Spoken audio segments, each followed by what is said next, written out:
So ayan mga idol, ito yung mga ano namin, bunga ng sitaw ko.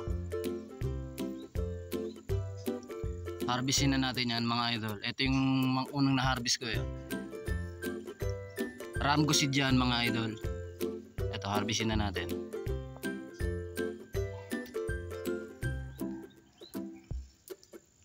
Ang ulam na mga idol. Madali lang naman buhayin to mga idol. Pwede nyo subukan ng pagtatanim.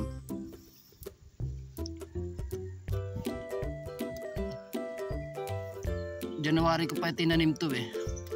First week of January.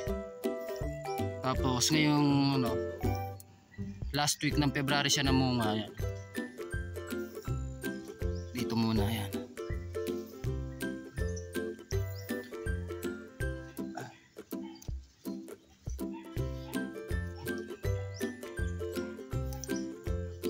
Hindi ko siya direct itinanim. Ipinunla ko muna yan.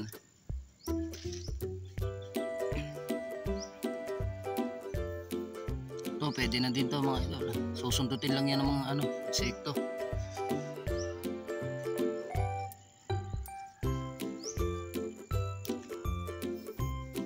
One week siya sa punlaan. Then nung malaki-laki na, nung marami ng ugat sa punlaan, tsaka ako i-transplant. Siguro yan, yung kabuuan ng edad niyan, na 2 months na.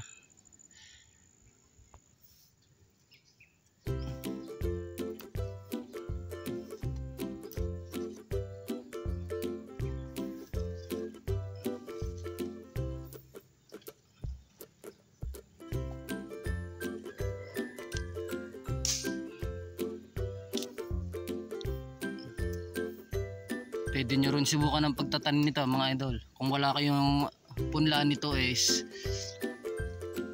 pwede naman kayo, may nabibilihan naman ng buto. Pwede kayong umorder, then ipunlaan nyo. 1 week lang mula pagkapunla is may sibol na sila.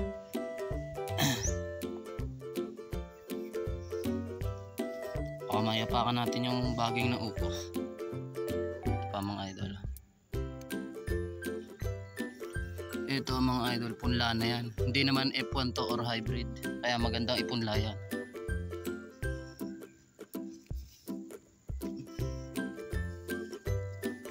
Ito yung mga na-harvest natin.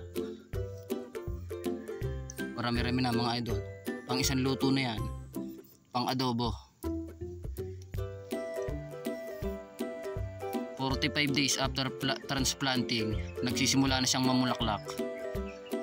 Then bago mag 60 days, makaka-harvest ka na ng pakonti-konti.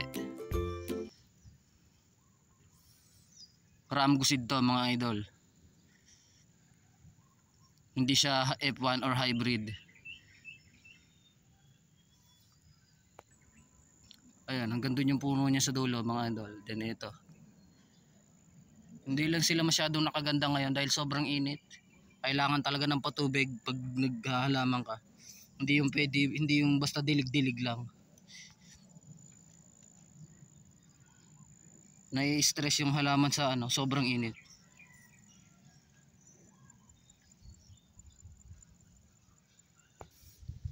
Yun lang muna siguro mga idol.